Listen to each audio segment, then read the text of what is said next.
দই আমাদের পেটকে ঠান্ডা রাখে সবারই জানা। এই ভ্যাপসা গরমে যদি টক ঝাল মিষ্টি দই ফুলুরি বানিয়ে নিয়ে খাওয়া যায় তাহলে খেতে তো ভালো লাগবেই, তার সাথে পেটও ঠান্ডা থাকবে, একটু অন্য রকমও লাগবে।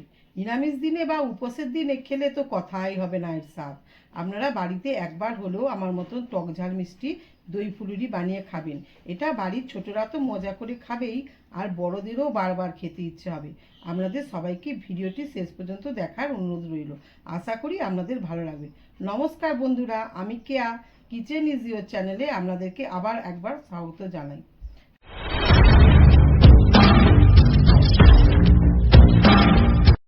টক ঝাল মিষ্টি দই ফুলুরি বানানোর জন্য আমি এক বাটি দই নিয়ে নিয়েছি আর এক বাটি বেসন নিয়ে নিয়েছি।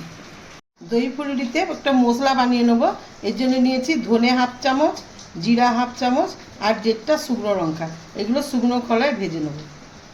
আর নিয়েছি কালো জিরে, নুন, হলুদ, লঙ্কা গুঁড়ো, বিট নুন আর লেবু। নিয়ে নিয়েছি শুকনো লঙ্কা, সর্ষে, ধনে পাতা কিছুটা, কাঁচা লঙ্কা কিছুটা আর নিয়েছি কারিয়া পাতা। আর নিয়েছি 5 টাকা দামি 2টো গুঁড়ো দুধ, এটা জলে মিশিয়ে নেব, তার সাথে 1 চামচ চিনিও মিশিয়ে নেব। জলটা একটু গরম করে নিয়েছি, এবার আমি মিশিয়ে নেব দুধটাকে।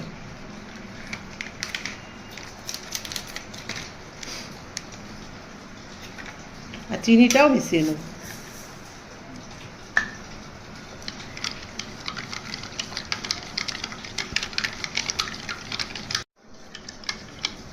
এটা সাইডে ঠান্ডা হতে রাখবো। এবারে আমি বেসনটা গুলে নেব যেন বেসনের মধ্যে ভালোভাবে মিশে যায়। ভালো করে মেশানো হয়ে গেছে, এর মধ্যে কিছুটা ধনে পাতা দিয়ে দেবো আর দেবো কাঁচা লঙ্কা দিয়ে এবার জল দিয়ে মেখে নেব। অল্প অল্প জল দিয়ে মাখবো।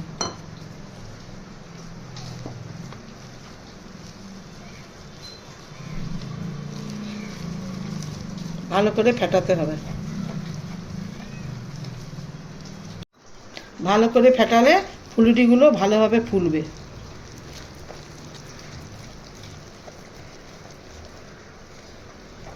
মাখিয়ে নিয়েছি, এবার আমি এটাকে সাইডে রেখে দইটা রেডি করে নেব। দইটা একটা বড় জায়গায় ঢেলে নেব।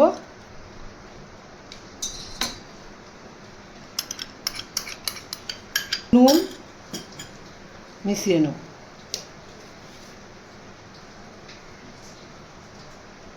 ভালো করে ফেটিয়ে নেব।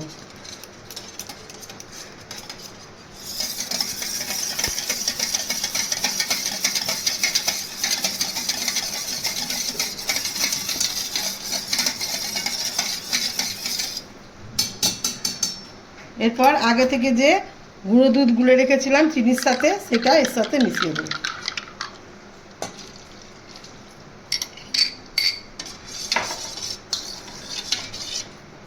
দিয়ে আবার একটু ভালো করে ফাটিয়ে নেব। সব রেডি হয়ে গেছে, এবার আমি রান্নায় যাব। গ্যাস জ্বালিয়ে কড়াই বসিয়ে দিয়েছি, কড়াইটা গরম হয়ে গেছে। এবার আমি ধনে, শুকনো লঙ্কা, জিরে যে রেখেছিলাম ওইটাকে ভেজে নেব।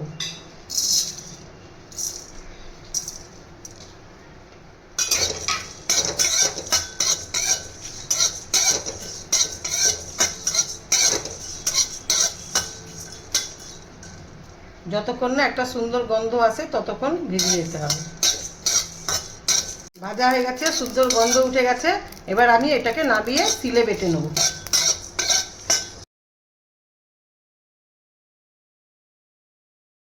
মশলাটা শিলে গুঁড়ো করে নিয়ে এসেছি, এবার আমি ঢাকা দেবো, কারণ ঢাকা না দিলে এর গন্ধটা উড়ে যেতে পারে। এবার আমি বেসনের ফুলুরি ভেজে নেব। এই জন্য গ্যাস জেলে কড়াই বসিয়ে দিয়েছি, কড়াই গরম হয়ে গেছে। আমি এবারে সর্ষের তেল দিয়ে দেবো কিছুটা। সর্ষের তেল গরম হতে হতে আমি বেসনটা ভালো করে ফেটিয়ে নেবো আর একবার।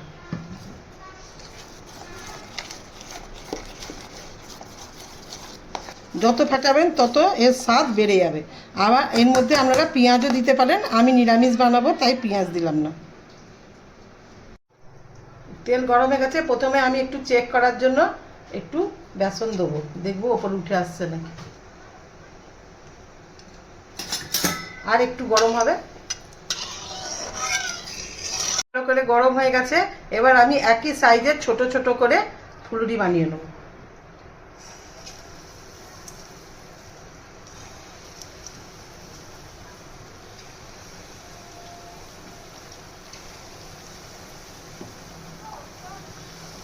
কম কম করে বানাবো।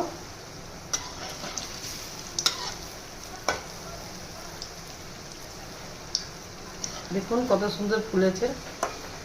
বেসনটা যত ফাটাবেন তত ভালোভাবে ফুলবে। ভাজা হয়ে গেছে ভালো করে, এবার আমি উঠিয়ে নেবো। এইভাবে সব ফুলুরিগুলো ভেজে নেবো।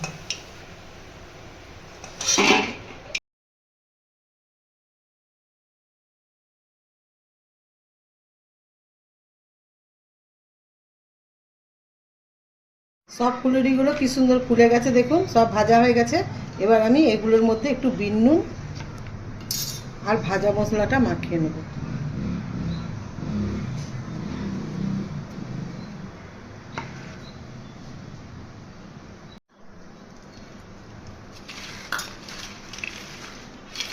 গরম থাকতে থাকতে মাখিয়ে নিলে এগুলোর গায়ে ভালো করে লেগে যাবে।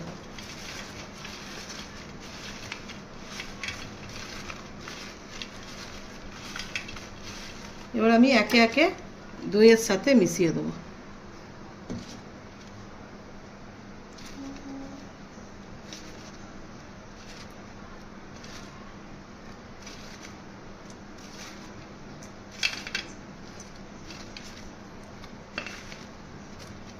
শেষে যে মশলাটা রয়েছে এটাও দিয়ে দেবো এর সাথে।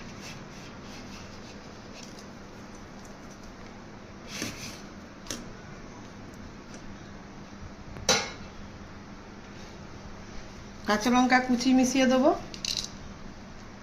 আর ধনে পাতাটাও মিশিয়ে দেবো, দিয়ে একটু ডুবিয়ে দেবো দইয়ের মধ্যে এগুলো।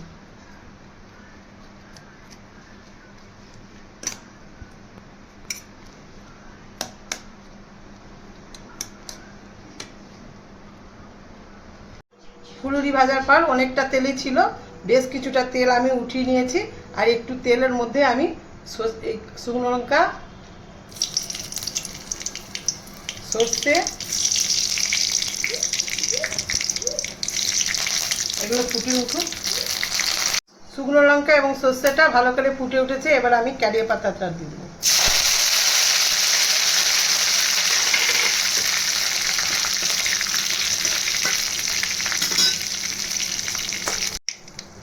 কারিয়া পাতা দেওয়ার পরে একটুখানি গুঁড়ো লঙ্কা দিয়ে দেবো, দিয়ে সামান্য জল দিয়ে দেবো।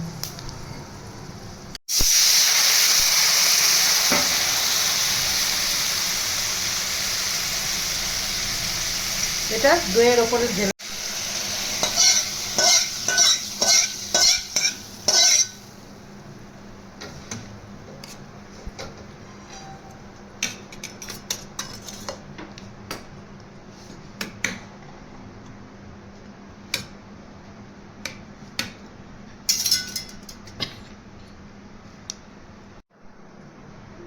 এর উপরে আমি লেবুর রস দিয়ে দেবো, একটু টক হওয়ার জন্য লেবুর রস দিয়ে দেবো।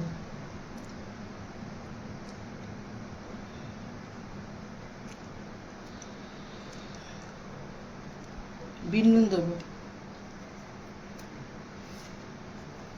আর একটু গুঁড়ো মশলা দিয়ে দেবো।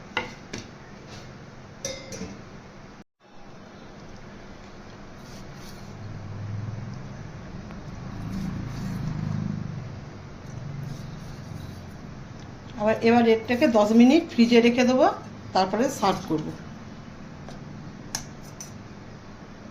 আমার দই ফুলুরি বানানো কমপ্লিট। দেখুন দেখতে কত সুন্দর লাগছে। 8 ঘন্টা ফ্রিজে রেখে ঠান্ডা হলে খাবেন, তাহলে খেতে অসাধারণ লাগবে। আপনারা বাড়িতে টক ঝাল মিষ্টি দই ফুলুরি বানিয়ে খাবেন।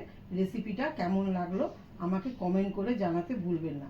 আপনারা আর কি নতুন রেসিপি দেখতে চান সেটাও কমেন্ট করে জানাবেন।